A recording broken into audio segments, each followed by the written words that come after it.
Nous sommes ravis donc de saisir cette opportunité encore donc pour dire merci à Dieu et surtout merci à vous fidèles téléspectateurs de Bonjour le Faso de nous renouveler votre fidélité. Alors bonjour à tous et bienvenue à cette nouvelle semaine de présentation.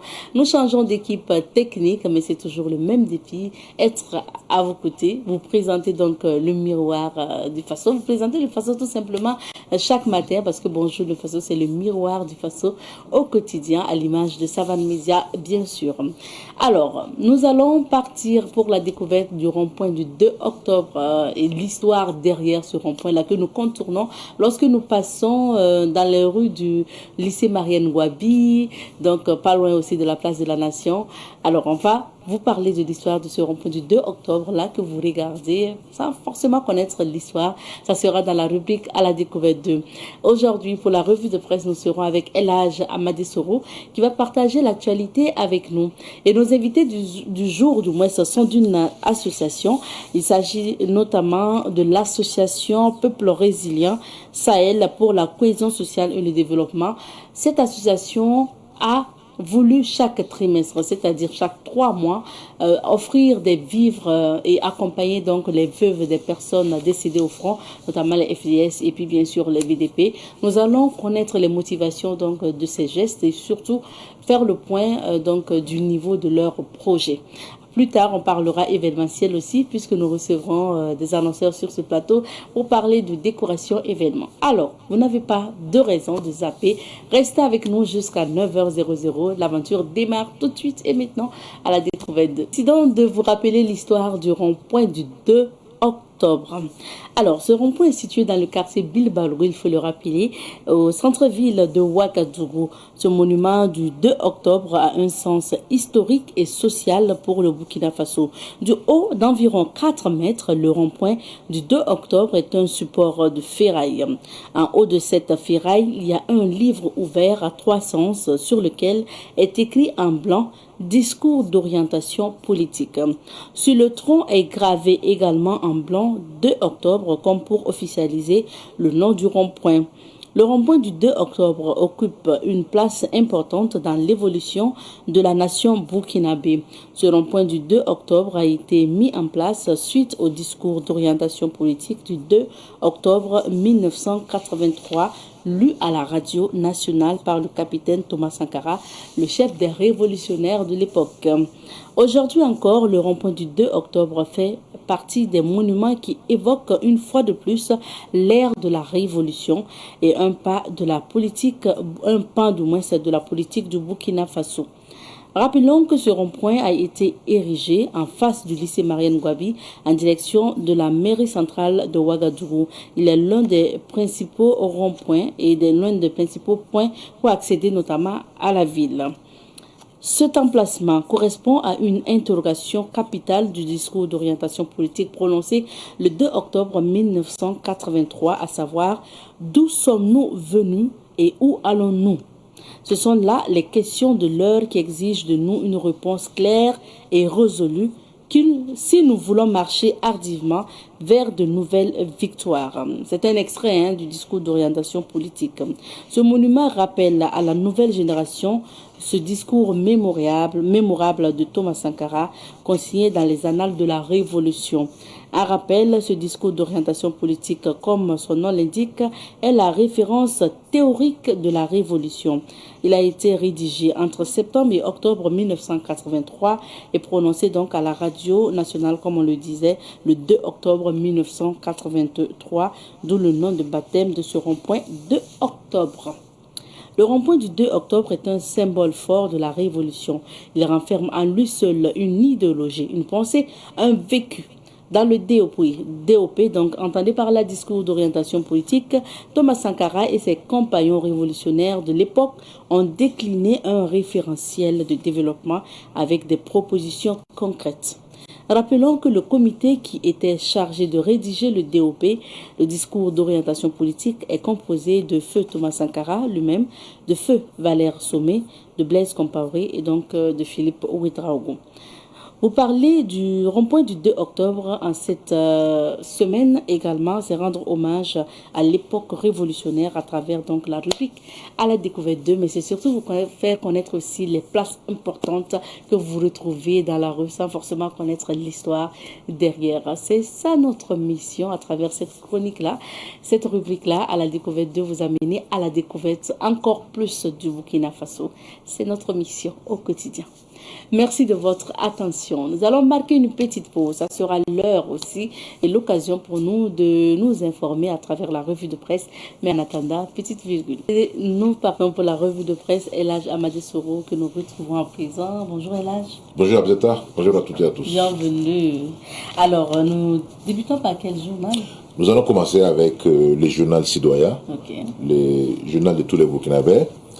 À la une donc des citoyens, Tanguy Dassouri, la ministre Nandi Soumet encourage les transformatistes de maïs.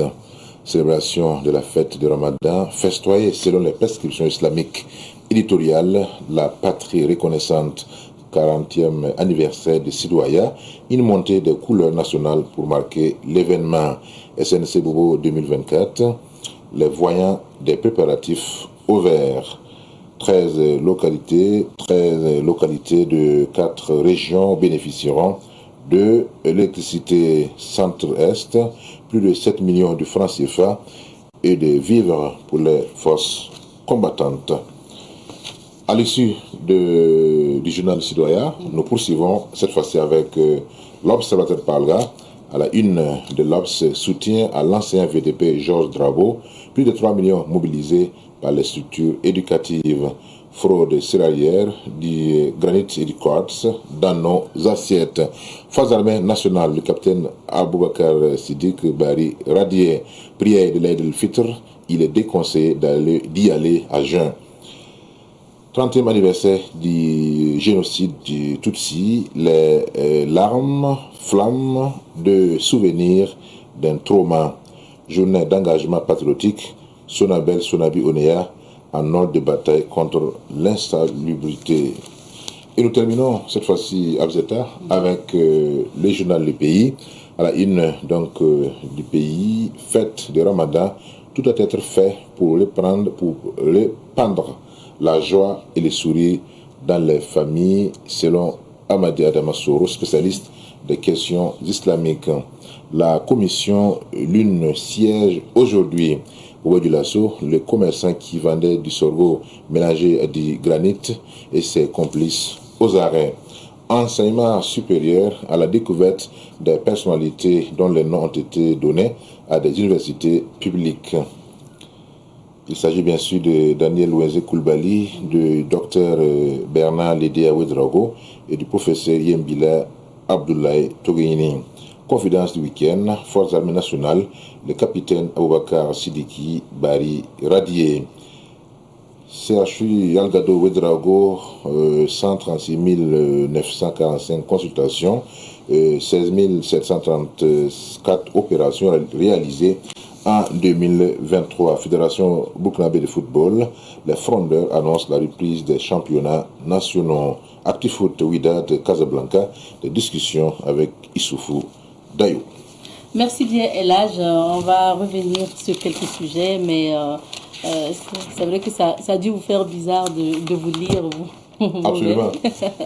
Parce que vous êtes à la une du journal donc le pays qui vous a tendu le micro. C'était quoi essentiellement en fait En fait, comme j'ai également un background islamique, parce que j'ai fait mes études en langue arabe et études islamiques, c'est sur ce plan qu'on m'a posé une question, à savoir quel était le comportement que le musulman doit avoir le jour de la fête. C'est vrai qu'il y avait d'autres questions. Essentiellement, le titre portait sur quelle est l'attitude, qu'est-ce qu'on doit observer, qu'est-ce qu'on doit avoir comme comportement les jours de la fête. C'est une fête et en général en islam, lorsqu'une fête survient, la fête arrive après un moment d'intense prière, d'intense pénitence.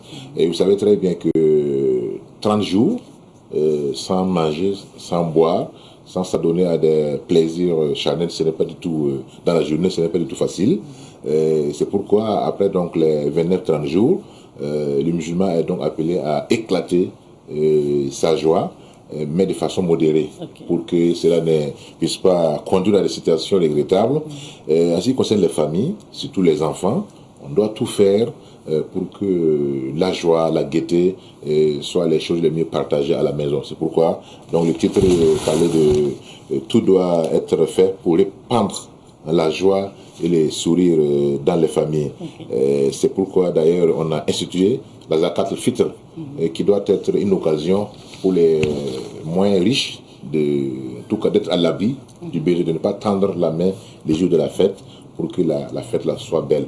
C'est pourquoi il est prescrit de prélever cette aumône de rupture là avant d'aller à la fête, pour que la personne qui n'a pas de quoi fêter ait l'esprit tranquille en allant à la prière. Il ne faut pas que, étant sur la place de la prière, la personne a l'esprit angoissé parce qu'il n'y a rien à la maison. C'est pourquoi alors il faut absolument, nécessairement prélever cette zakat-là avant d'aller à la prière. Donc c'était entre autres questions revenues lors donc, de cette interview.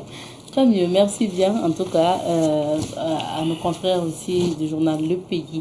Alors Elhadj, on remarque l'actualité aujourd'hui aussi, c'est les noms de baptême en fait de quelques édifices publics qui portent les noms aujourd'hui de personnalités. Oui, tout à fait. Vous savez que cette initiative de l'État qui consiste à attribuer des noms d'éminentes personnalités burkinabées à des édifices comme les universités ne date pas d'aujourd'hui. Au moment de la première transition, en 2015, nous avons vu donc des universités comme l'université de Ouagadougou, portée le nom de Jeff Kizerbo, l'université de Koudougou, Norbert Zongo, et donc l'université de Bobo-Guilasso, Nazi Boni. Et donc on s'est rendu compte actuellement que effectivement, et je n'oublie pas, pendant donc la gouvernance de Roch Kaboré, il y a eu Ouaga 2 qui porte le nom de l'université Thomas Sankara. Donc c'est dans la même dynamique que l'actuelle transition a donc voulu sacrifier à la tradition donc en donnant le nom de Daniel Wezin Coulibaly à l'université de Dédougou. Quand on parle de Daniel Wezin Coulibaly, c'est en fait le tout premier président de la Haute-Volta avant l'indépendance. C'est en réalité lui qui a été considéré comme l'homme, donc LDA, qui a posé les jalons, pour ainsi dire, de la future nation voltaïque aujourd'hui burkinabé. Donc cet homme-là a eu un parcours exceptionnel et le fait donc de voir son nom tourner sur l'une des grandes universités du Burkina Faso, à savoir l'université de Dédougou, ce n'est que justice rendue à cette illustre personnalité nationale. La deuxième personnalité à être honorée, c'est bien entendu Bernard Lédéa Ouédraogo, qui ne connaît pas Bernard Lédéa Ouédraogo. Si ma mémoire est bonne, il avait même été gratifié le prix Nobel alternatif, donc au même titre que Joseph Kizerbo et Akuba Sawadougou, l'homme qui a arrêté le désert. Et cette personne qui a été maire de Ouayouga, qui a été député, n'est plus à présenter au Burkina Faso. Il a posé, n'est-ce pas, des actes très très louables pour donc le Burkina Faso. Et voir que l'université de Ouayouga porte son nom, comme je l'ai dit, ce n'est qu'une justice. C'est natif donc de Goulsi. C'est quelqu'un qui a beaucoup, n'est-ce pas, contribué, notamment à travers sa structure 6S, et qui a révolutionné l'approche rurale pour le Burkina Faso. Donc il est inspirant. Et je pense que le fait que le temple du savoir, donc de Yatenga, porte son nom, c'est également une justice faite à cette illustre personnalité. Pour terminer, je ne suis pas tout à fait à l'aise avec la troisième personne, parce que c'est tout simplement un des FADA. Voilà. Et je pense que vous comprenez. Oui, la parenté à plaisanterie. Tout à fait. Moi, je ne peux pas prendre position. Donc, il faut écouter. Il faut que je les sermonne, parce qu'il ne mérite pas effectivement cette honneur-là qui lui a été fait. Mais il faut reconnaître, pour être sérieux, que le professeur Yembila Abdoulaye Tougini, qui porte donc dans l'université de Fada porte le nom est une illustre personnalité, quelqu'un qui a beaucoup œuvré.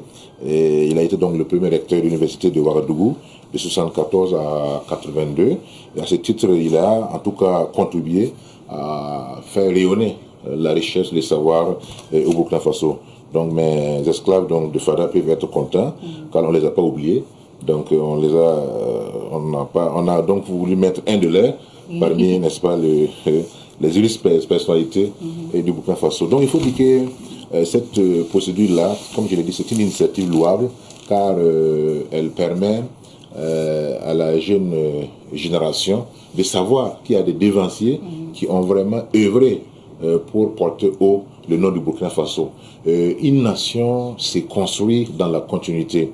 Je suis partisan de l'approche qui consiste à dire la pierre d'aujourd'hui s'installe où on la met sur celle d'hier.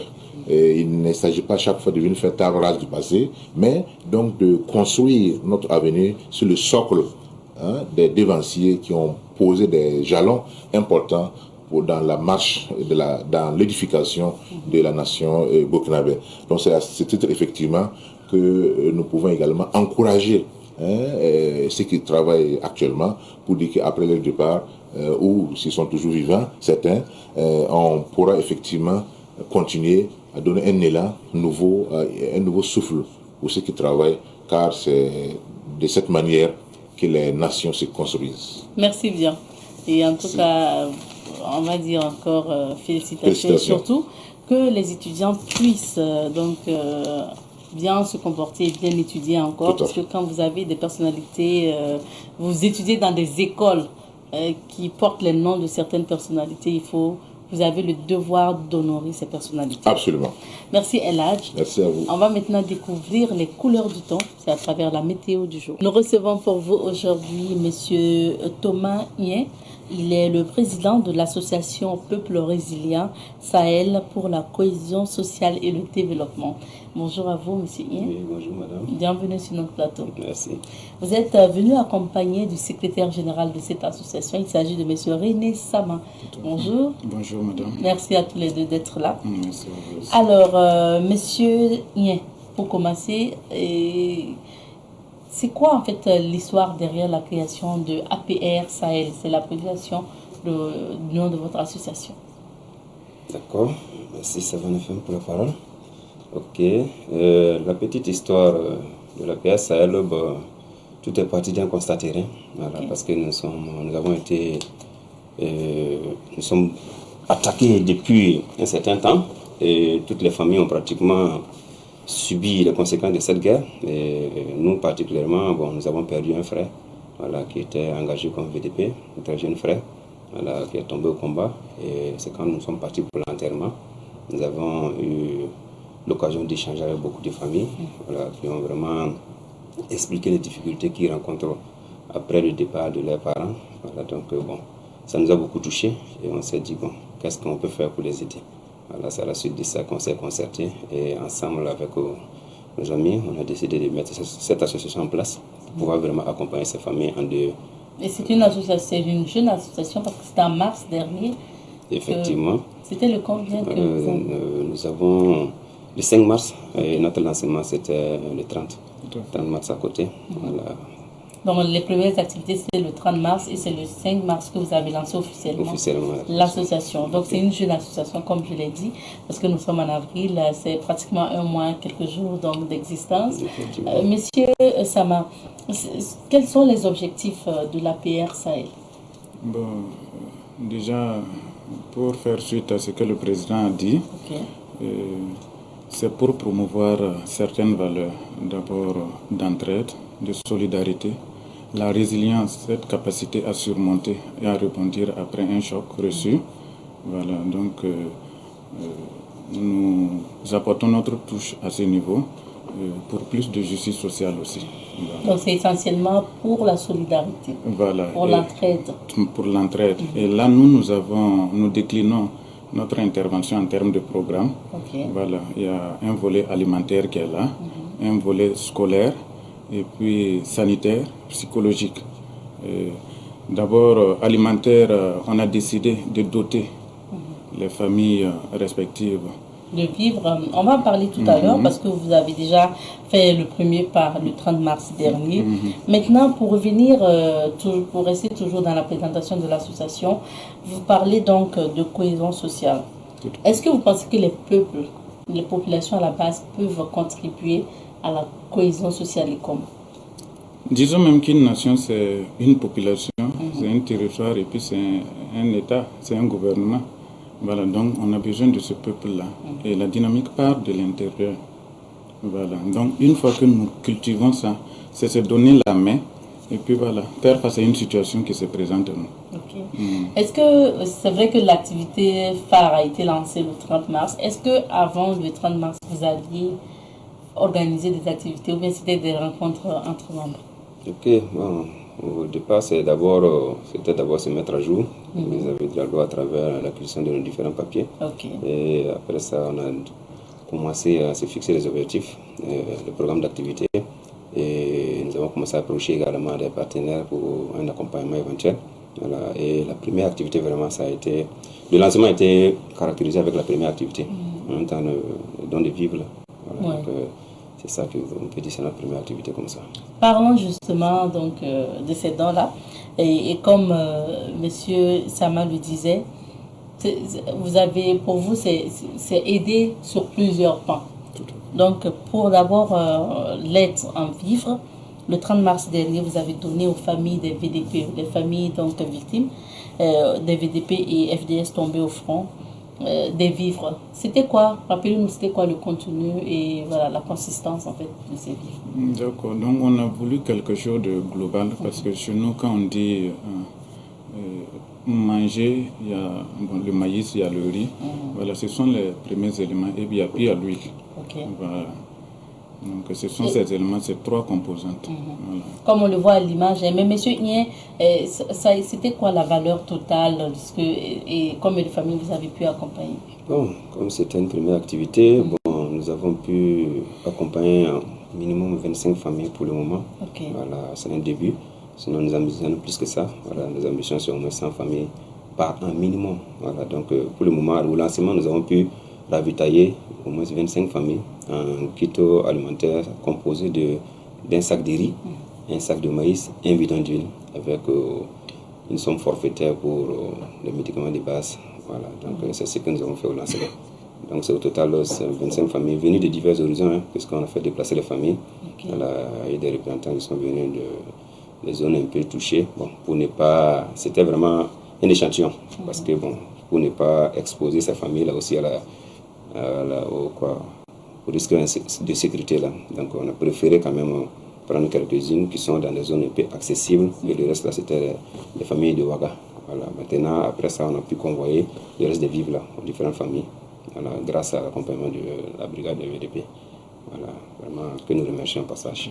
Et pour ces vivres-là, pour cette première phase, ça vous a coûté combien cette opération? Cette opération, on l'a évaluée à moins 3 500 000.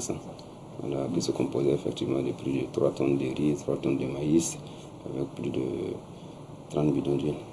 Voilà. Alors, Monsieur Sama, vous avez dit, votre vision, c'est d'accompagner, que chaque trimestre, vous puissiez donner en fait des vivres. Tout à fait. C'est ça. Oui. Bon, parce que nous pensons qu'avec un sac de 25 kg pour une famille de 3 personnes, c'est une estimation que nous donnons. Voilà. Donc, au bout de 3 mois, en principe, on doit pouvoir repartir et puis leur doter. Et disons, mais... Est-ce que c'est toujours les mêmes familles que vous accompagnez? Oui, c'est un partenaire. C'est les familles qu'on a choisi d'identifier là. On va les accompagner sur la durée. D'accord, c'est comme un parrainage. Tout à fait. Voilà. Mais donc, derrière, on ne peut pas continuer à donner des vivres tout le temps. C'est pourquoi on a prévu de former la veuve à un métier pour pouvoir prendre le relais plus tard. Donc c'est tout un ensemble. Voilà. Et une fois qu'elle aura acquis cette autonomie, elle va pouvoir satisfaire aux besoins alimentaires de la famille. C'est vrai que vous avez précisé, monsieur Ien, que pour l'aide, ça va aller aussi au-delà des vivres. Ça sera aussi l'accompagnement en activité génératrice de revenus, de par exemple la veuve du défunt. Est-ce que pour cette phase? Vous avez déjà commencé ou bien c'est encore un projet? Ok. Et bon, par rapport à l'activité, l'accompagnement de la veuve, voilà, bon, nous sommes sur cette phase puisque bon, déjà il fallait faire le lancement et la donner de quoi quand même vivre maintenant. Et maintenant, on va mener des études auprès de ces veuves-là pour comprendre les domaines d'activité, savoir qu'est-ce qu'elles peuvent faire effectivement, voilà, et voir dans quel domaine on peut l'orienter. Donc nous sommes en phase d'enquête auprès de ces familles-là, voilà, pour quand même cibler les différents domaines dans lesquels on pourra vraiment les orienter. Voilà, l'objectif vraiment c'est pour qu'au plus tard, 1 année ou 2 années comme ça maximum, que la veuve quand même puisse pouvoir mener une activité qui va la permettre quand même de s'occuper de ces orphelins. Monsieur Sama, vous parlez aussi d'accompagnement scolaire et tout. Quels sont les autres pans, les autres secteurs dans lesquels vous voulez accompagner ces familles victimes-là? Oui, vous faites bien de... Il y a le volet scolaire parce qu'on dit éduquer un enfant, c'est d'éduquer toute une nation. Parce que une fois qu'on a les éléments pour pouvoir prendre des décisions qu'ici, je crois qu'on peut éviter d'aller à certaines facilités. C'est pourquoi on met l'accent aussi sur la scolarité, scolarisation, disons, des enfants. Et c'est minimum 2 enfants qu'on veut prendre en charge. C'est toujours au niveau de ces 25 familles qu'on a désignées. Voilà. Donc minimum 2 enfants à scolariser annuellement. Voilà, on va les accompagner jusqu'à un certain niveau. Comme on l'a dit, jusqu'à ce qu'il y ait un relais au niveau de la veuve. Voilà. Bon, en plus de ça, il y a le volet sanitaire. Avec le centre qu'on projette justement de mettre en place, ça sera pluridisciplinaire. Il y a ce volet sanitaire, plus dans ça psychologique, parce qu'il y a des gens qui subissent un véritable choc traumatique une fois que voilà, ils perdent leur bien-aimé, ou bien celui qui pourvoyait à leurs besoins. Voilà, donc c'est aller aussi à ce niveau. Vous parlez de mise en place du centre. C'est de quel centre vous parlez? Monsieur Ien, il faut répondre? Oui. D'accord. Bon, ça fait partie de nos ambitions. Voilà, comme on l'a dit, nous sommes une jeune association, mais nous avons vraiment tout un programme.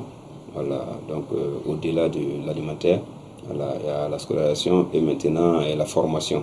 Pour le moment, nous allons aller vers d'autres centres de formation, mais nous projetons quand même, nous également, mettre en place avec le temps, voilà, un centre où on pourra peut-être rassembler les femmes là pour les apprendre un métier à l'image des centres qui existent. Voilà, donc vraiment c'est une longue vision.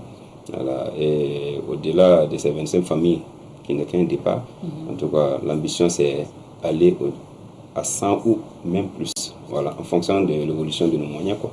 Voilà, en tout cas nous comptons sur les partenaires pour nous accompagner et on s'est dit que on peut apporter un petit soulagement à ces veuves. Vous avez parlé tantôt de partenaires, parce que c'est là que je m'apprêtais à vous demander. Vous êtes une jeune association. Soutenir 25 familles, ce n'est pas aisé déjà même, parce que vous parlez de 3,5 millions pour la première activité. Si dans 3 mois, vous avez besoin encore de 3,5 millions ou à 4 millions, comment vous réunissez alors ces fonds pour aider les veuves? Ok. Bon, en tout cas pour le moment, en tant que jeune association, voilà, nous évoluons vraiment entre nous d'abord, voilà, à travers des cotisations des membres, mais également on a des partenaires déjà qui se sont affiliés à nous, qui nous soutiennent dans l'ombre aussi. Donc c'est grâce à tous ces partenaires-là et avec la garantie qu'ils nous ont donnée qu'on s'est dit que bon, main dans la main, on peut pouvoir relever ces défis. Si vous voyez que nous avons fixé les 25 familles, c'est pour quand même évoluer en fonction de la réalité. Parce qu'il ne faut pas commencer quelque chose et puis arrêter un coup de route. Notre objectif là, c'est vraiment, si nos moyens nous permettent de prendre 25 familles, il faut qu'on arrive à accompagner ces 25 familles jusqu'à maturité, comme l'a dit mon AG. Et voilà. Jusqu'à maturité, c'est pas... Non, c'est jusqu'à l'autonomisation de la veuve. Ok, voilà, donc on ne dit pas 1 année, 2 ans. Non, c'est quand, même à 3 mois, si la veuve arrive à se débrouiller au bout de 3 mois, on pense qu'elle est autonome, elle peut s'occuper de ses enfants. Voilà, puisqu'il y a des veuves, vous allez voir qu'ils sont scolarisés, ils ont juste besoin d'une formation, voilà, dans un centre professionnel. Voilà, donc c'est ça, on mène des enquêtes auprès d'elle pour savoir qu'est-ce qu'elle peut faire elle-même. Si elle est scolarisée, qu'elle peut subir une formation dans un centre rapidement, on peut avoir un métier. Voilà, un métier, on va l'aider. Si c'est également une ménagère, bon, de se dire ce qu'elle sait faire aussi, on saura comment l'orienter. Voilà, donc l'idéal vraiment c'est grouiller le plus vite possible, rendre la famille autonome pour qu'on ne sente pas vraiment l'absence de leur géniteur. Vous l'avez dit, vous souhaitez à long terme accompagner jusqu'à au moins 100 familles. Vous commencez avec 25. Comment en fait vous vous allez ajouter en fait les autres familles ou bien vous vous êtes fixé quand même un temps? Ok, nous avons déjà avec l'accompagnement de la brigade de VDP, nous avons déjà des données auprès de nous. Voilà, nous avons mis en contact avec un certain nombre de familles. Voilà, et dans nos enquêtes préliminaires, on essaie de voir la gravité ou bien l'état de nécessité de ces familles-là, et on priorise en fonction de ça. Voilà, donc on a toute une liste qui est avec nous. On peut au fur et à mesure ajouter. Voilà, si nos moyens nous permettent le trimestre prochain d'ajouter 25 familles, on ajoutera. Voilà, à défaut, on va continuer avec ce que nous avons commencé au moins. Voilà, jusqu'à ce que vraiment on puisse atteindre nos objectifs. Mais on espère vraiment y arriver.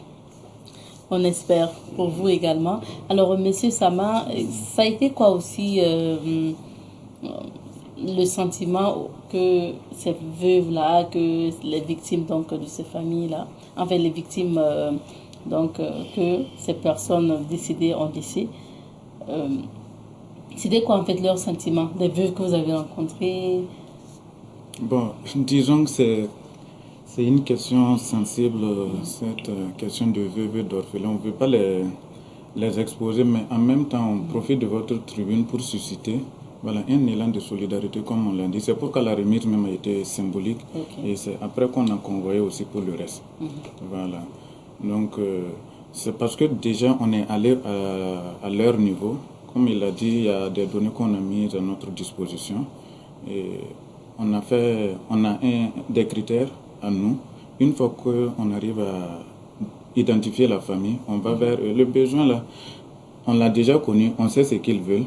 Maintenant, c'est d'avoir ce sentiment-là, d'avoir aidé et puis de ne pas avoir d'autres enfants dans la rue. Et ça va amener d'autres cas sociaux. Voilà. Mais en général, ces veuves apprécient. Oui, ce jour-là, en tout cas, il y a une même qui a pris la parole qui dit effectivement, c'est un besoin qu'on a satisfait. Voilà, donc sur ce plan-là, elle peut passer à autre chose. Voilà, donc c'est un peu ça. On va dire que la particularité de votre association, c'est d'accompagner en fait ces familles-là à long terme, parce qu'il y a des dons de vivre qu'on voit, mais souvent ça s'arrête à là. Et de quoi avez-vous besoin? Parce que vous avez parlé de partenaires tantôt, pour pouvoir continuer à accompagner ces familles jusqu'à l'autonomisation de la veuve.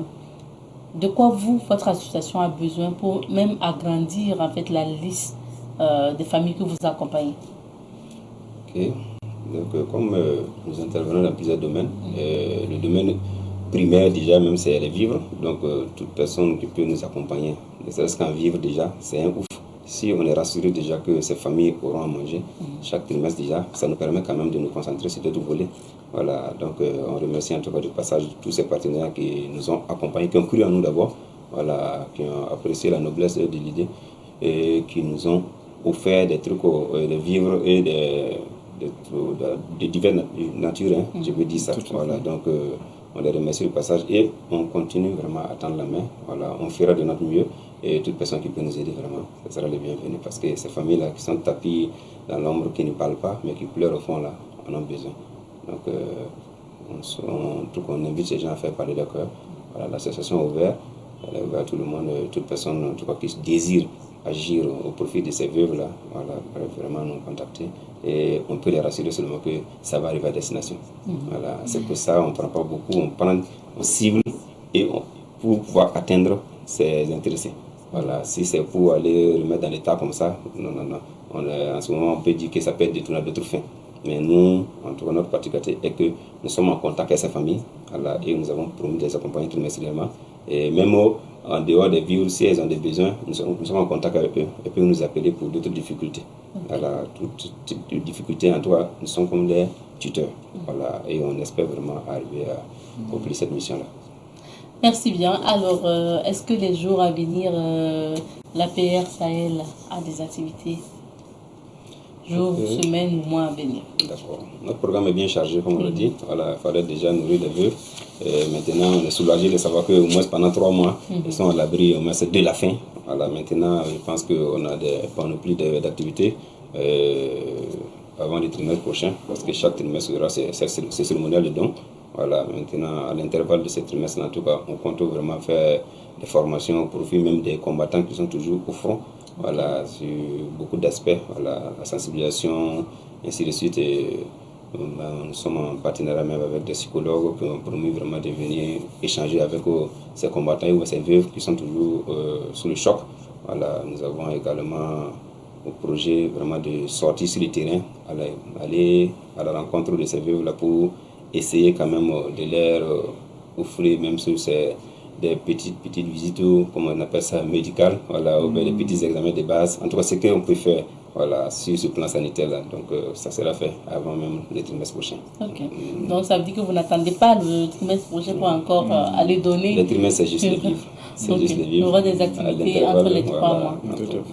Beaucoup d'activités, parce que c'est pas rien que les tombés seulement, les vivants qui sont toujours là et ceux qui ont besoin de nous. La PR est là pour vraiment la résilience, comme on l'a dit. C'est pour vraiment que nous, les Burkinabés, vraiment, nous puissions faire face à cette crise que nous vivons, que ce soit ceux qui ont perdu leurs parents, que ce soit ceux qui sont toujours au combat, pour que nous puissions être sur ces plateaux et puis discuter. Nous sommes là pour eux et on va arriver à eux. Merci bien. Alors, M. Sama, qu'est-ce que vous pouvez ajouter?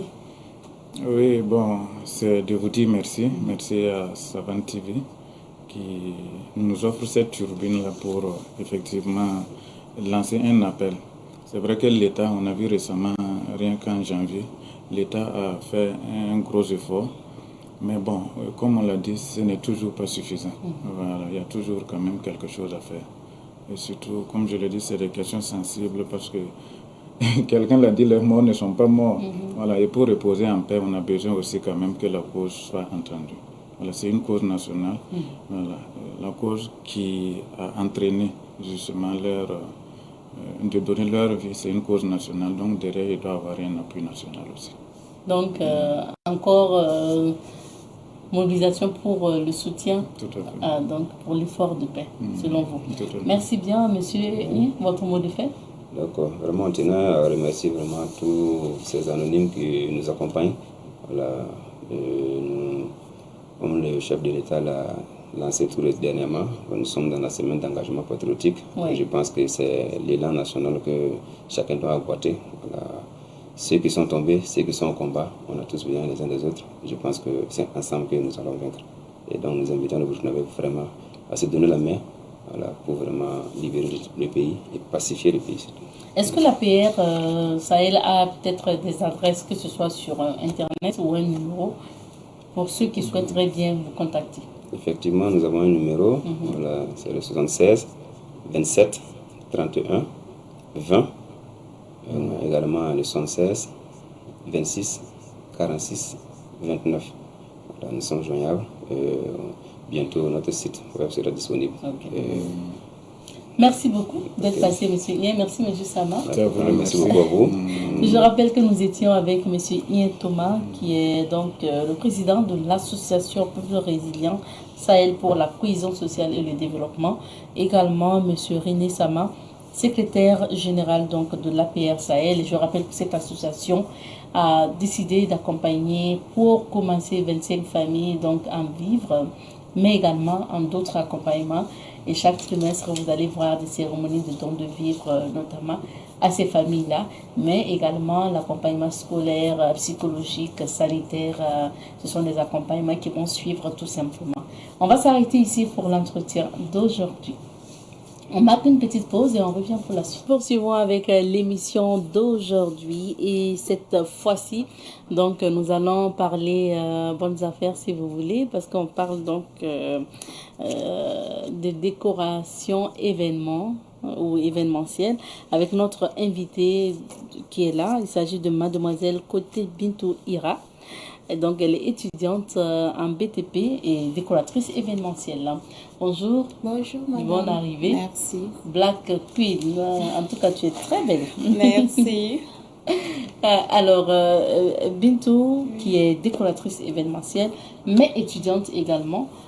Donc, étudiante en BTP. Quelle année? La deuxième. La deuxième année. Ok. Donc, comment on se lance dans la décoration étant étudiante et pourquoi? D'accord. Merci pour la question. Merci pour l'invitation également. Je me suis lancée dans la décoration parce que d'abord, c'est quelque chose que j'aime bien. C'est un domaine que j'aime bien et tout. Alors, hormis ça, l'événementiel, voilà, c'est un outil d'organisation qui permet vraiment de communiquer, de faire passer des informations de diverses manières.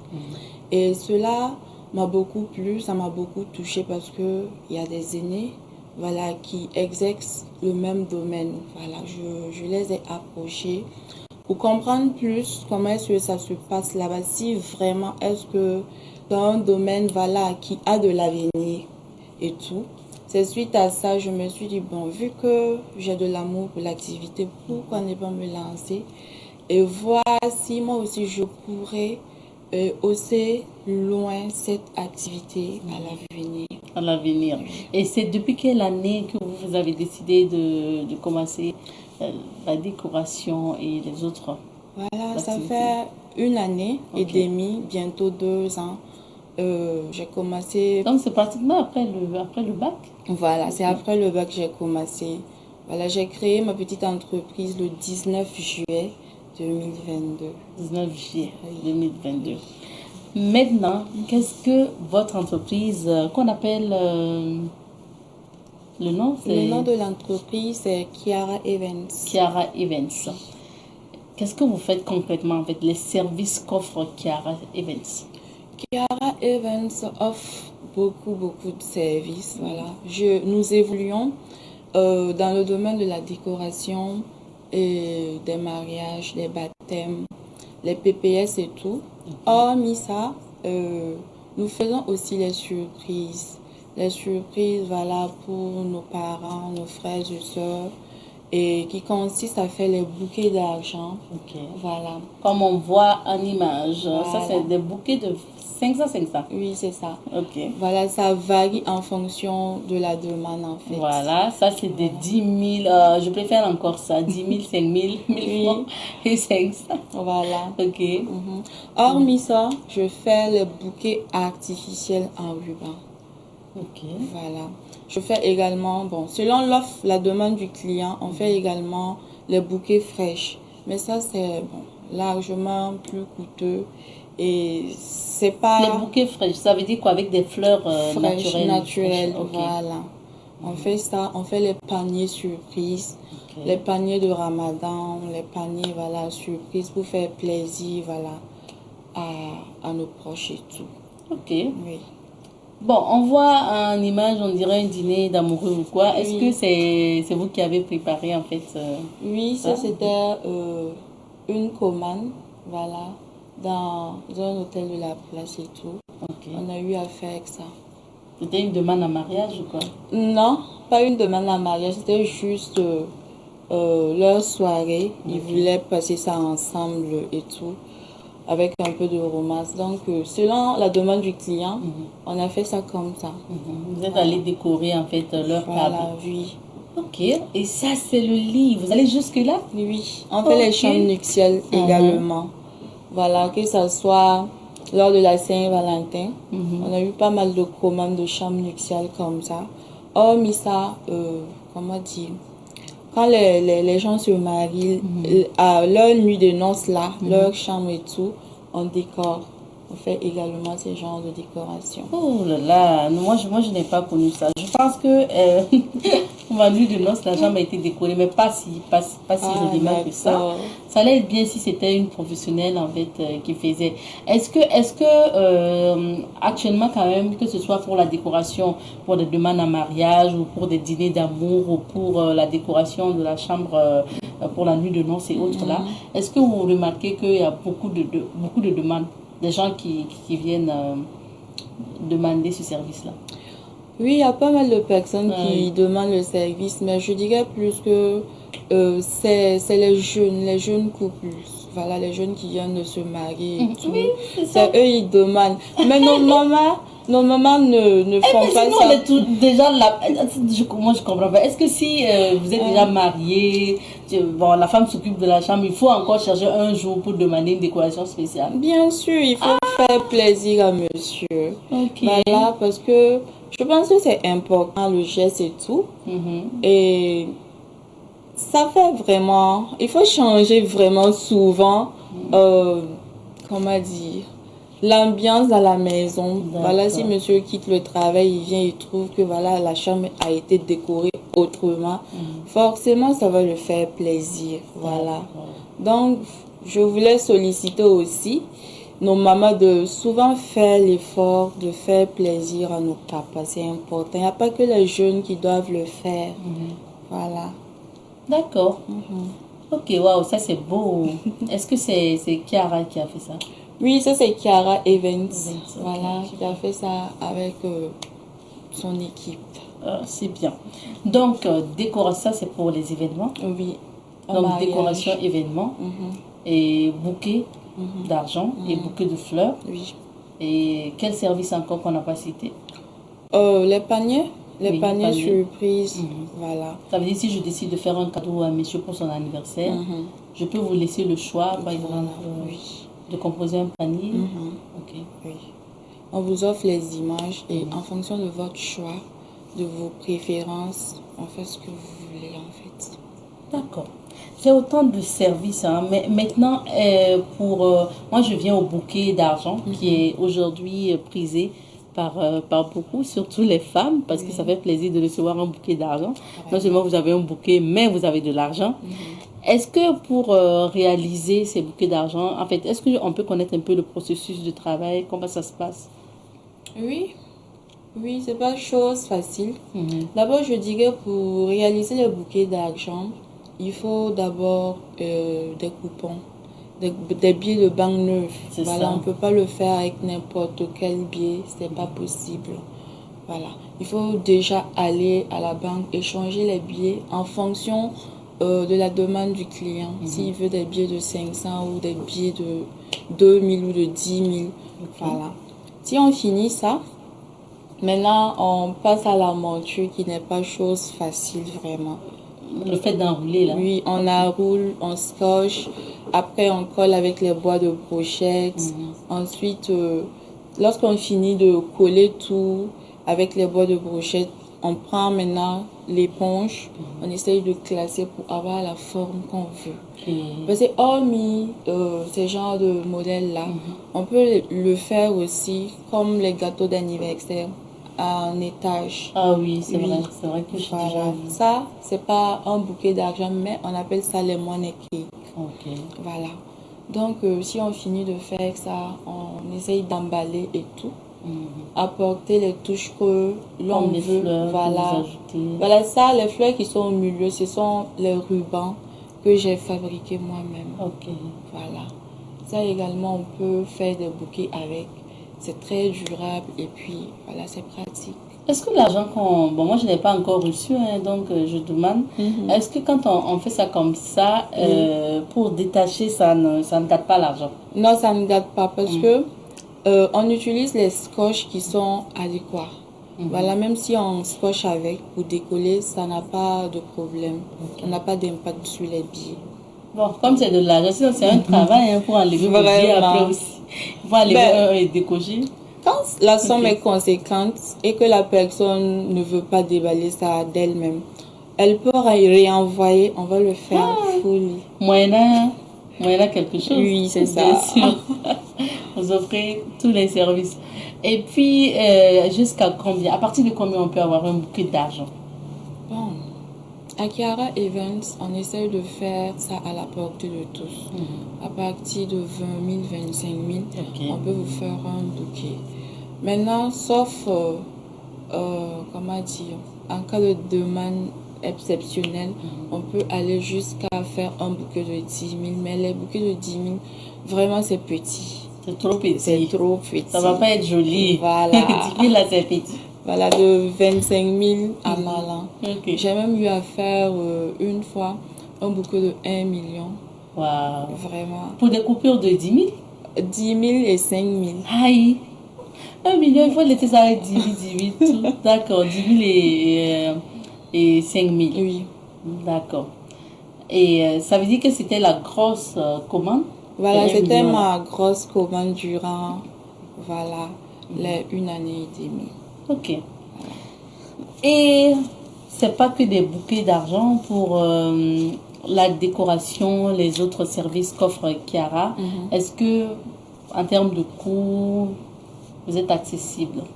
Oui, on est accessible. On a essayé d'étudier nos prix, voilà, pour que tout le monde puisse se permettre, voilà, de se faire plaisir sur ce plan-là.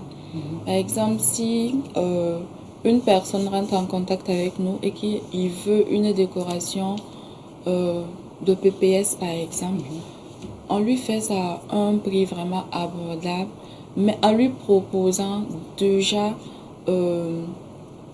des modèles de décoration qui se trouvent à l'intervalle, en fait, des prix qu'on lui propose.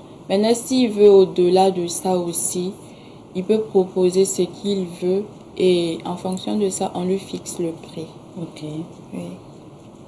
Maintenant, pour... bon, est-ce qu'on peut avoir une idée quand même?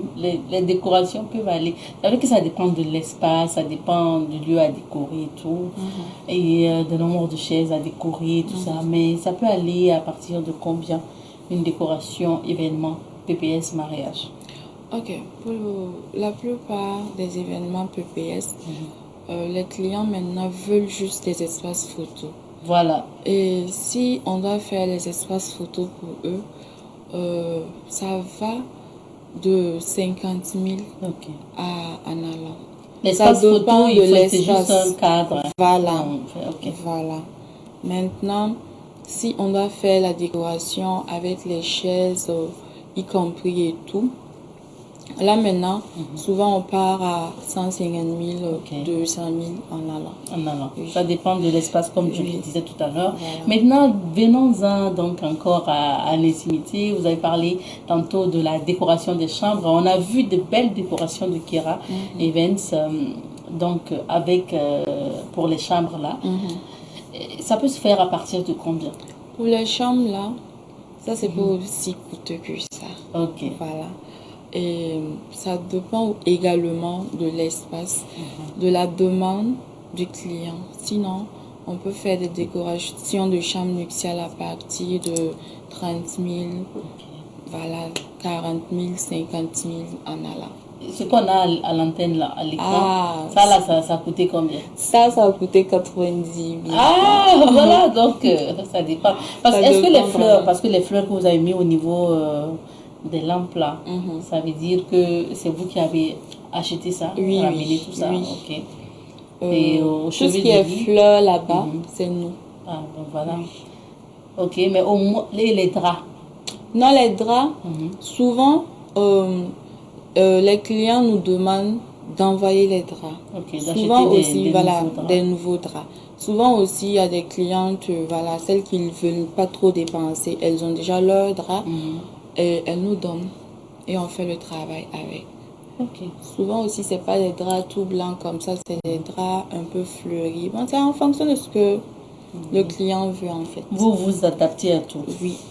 Maintenant, dans ce métier événementiel, décoration, bouquet d'argent et autres, est-ce que vous rencontrez des difficultés, surtout vous qui êtes jeune, déjà étudiante, et donc vous combinez études et travail, mais nouvelle aussi un peu dans le domaine, parce que même si vous avez une expérience de 2 ans, des difficultés? Oui, on rencontre pas mal de difficultés. Pourquoi? Déjà, pour les commandes de bouquets d'argent, il y a des clients, ils se lèvent le jour J, ils lancent la commande. C'est un peu compliqué pour nous.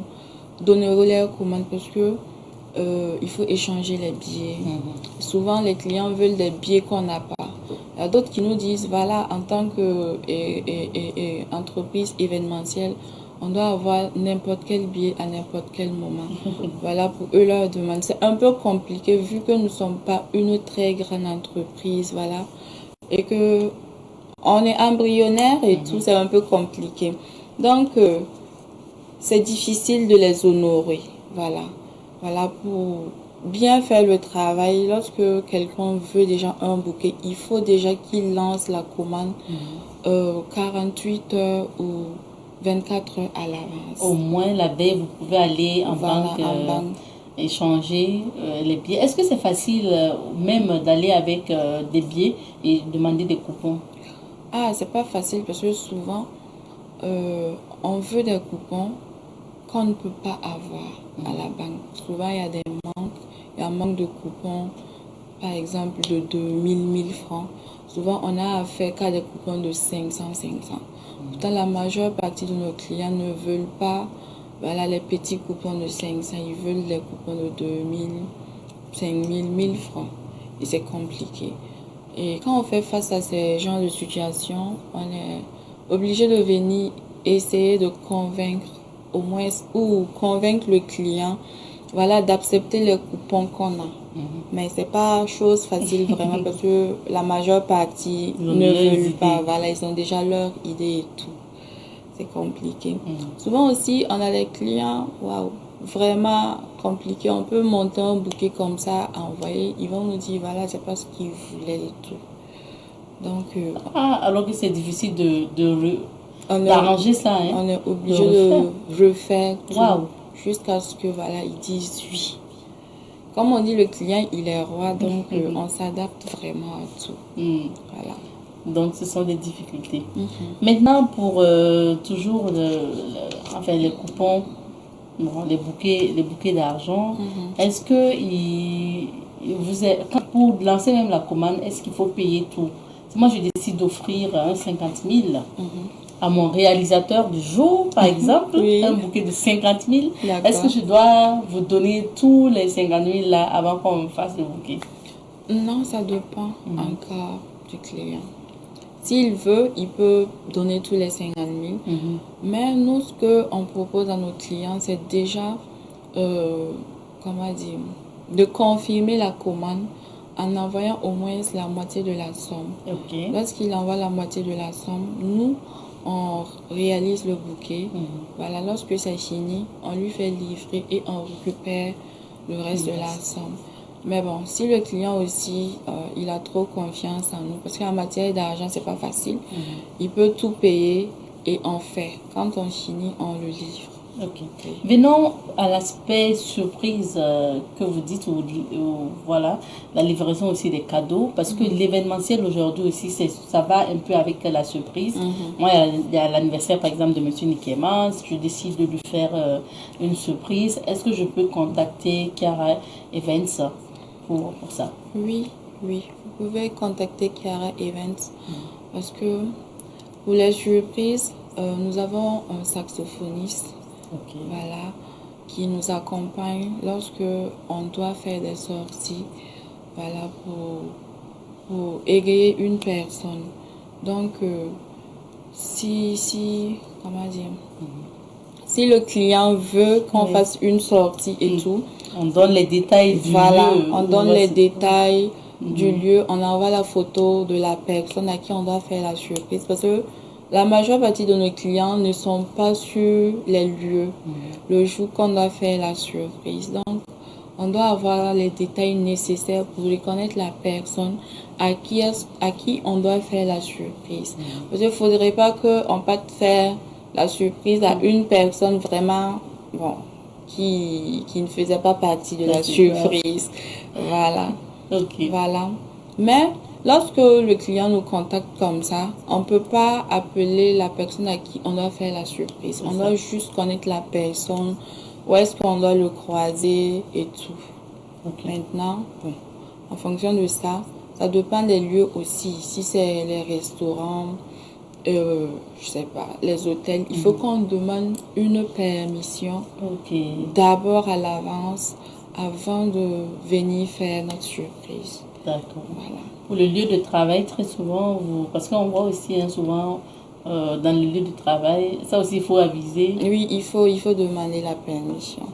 Parce qu'on ne peut pas se permettre de débarquer, la musique et tout ce qui va pour... je comprends mieux comment c'est organisé tout ça. Et Bintou, aujourd'hui, quelle est votre vision avec votre jeune entreprise? Est-ce que pour le moment, vous avez un local où vous travaillez à la maison d'abord? Pour le moment, j'ai pas un local, je travaille à la maison. C'est la bonne manière même de débuter l'entrepreneuriat comme ça. Je travaille à la maison. Il faut utiliser les chambres des mamans. Justement, c'est pas les facile. Maisons, les chambres, les terrasses et tout. Okay, c'est pas facile, mais on fait avec. On travaille à la maison et elle nous soutient vraiment. C'est ça. Voilà, dans ça. Maintenant, la vision que j'ai pour l'événementiel n'est rien d'autre que voilà, d'être parmi les meilleurs dans ce domaine-là. Et apporter ma touche personnelle, créer, envoyer de nouvelles choses à l'avenir. Parce que j'ai remarqué que c'est quelque chose qui a de l'avenir. C'est un métier qui a de l'avenir. Et donc, moi, j'aimerais vraiment envoyer ça loin. Voilà. À travers des nouvelles choses, des nouvelles créations et tout. Voilà. Super, on vous souhaite de réussir ça. Merci et juste beaucoup. Pour une petite précision aussi, si moi par exemple je décide de faire un bouquet d'argent de 25 000 pour donner, ça c'est les 25 000 que je vais vous donner pour les coupons. Mais après, combien je vous paye pour le service? Pour 25 000 francs, la prestation fait 7 000. 7 000, ok, c'est raisonnable. Voilà. Super. 7 000 francs, y compris la livraison. Ok. Oui. Ah, parce que là, vous faites livrer. Oui. C'est pour des surprises que peut-être vous... Maintenant, les surprises, aussi, ça a un prix. Parce que on doit payer le saxophoniste et tout. Donc, si vous voulez une surprise, ça aussi, le prix est à part. D'accord. Voilà. Ça n'a rien à voir avec le prix que je viens de vous donner. Bien sûr, 7 000, c'est pour le bouquet de 25 000. Hein, parce qu'après, si vous voulez un bouquet de 50 000, ça a un autre prix. Voilà, ça, c'est un autre prix. Ok. Alors, on tend vers la fin de notre entretien. On va donner les contacts, c'est ce qui est important pour tous ceux qui souhaiteraient bien entrer en contact avec Kiara Events. D'accord. Kiara Events répond sur le 54 38 94 16. 54 38 94 16. Et le 63 88 94 42. On va rappeler 63 88 94 42. Ça, c'est le WhatsApp. Ok. Oui. Est-ce que Kiara est sur les réseaux? Oui, je suis sur les réseaux. Je suis sur WhatsApp. Je suis sur TikTok. Je ne suis pas sur Facebook. Mais je suis sur Instagram et Snap. Et ça donne? Et Telegram. Okay. Oui, bon, j'ai pas mal de recommandations via ces réseaux-là. Et l'adresse sur ces réseaux, c'est quoi? Bon, l'adresse Snap, c'est Côté Ira. C'est collé. Côté Ira. K-O-T-E.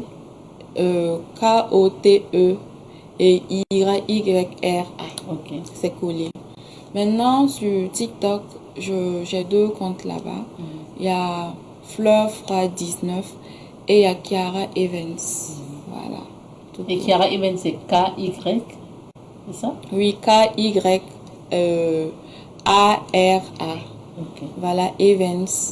Et puis voilà, c'est bon. Merci bien. Merci, on vous souhaite encore bon courage. Merci. Et surtout bonne réussite tout simplement dans l'événementiel. Merci. Je rappelle que nous étions avec Côté Bintou Ira, donc étudiante en BTP, 2e année et décoratrice événementielle. On va s'arrêter ici pour l'entretien avec notre invité. On marque une petite pause et on revient juste après.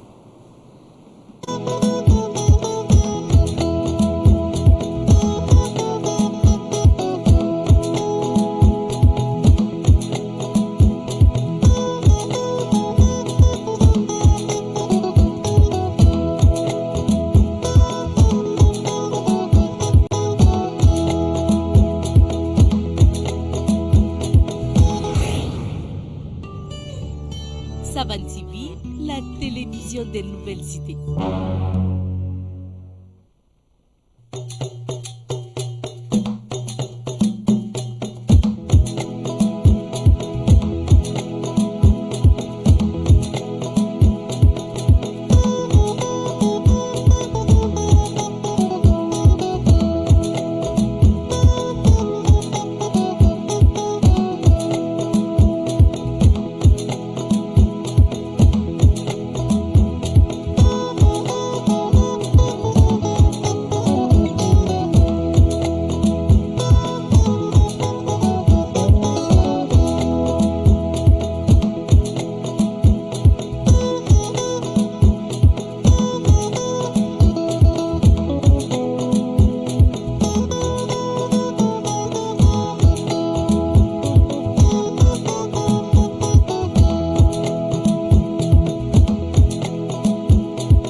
Retour sur la rubrique à la découverte de. Avant de nous quitter, je rappelle que nous avons décidé cette semaine de vous parler du rond-point du 2 octobre qui est situé dans le quartier Bilbalogo au centre-ville de Ouagadougou.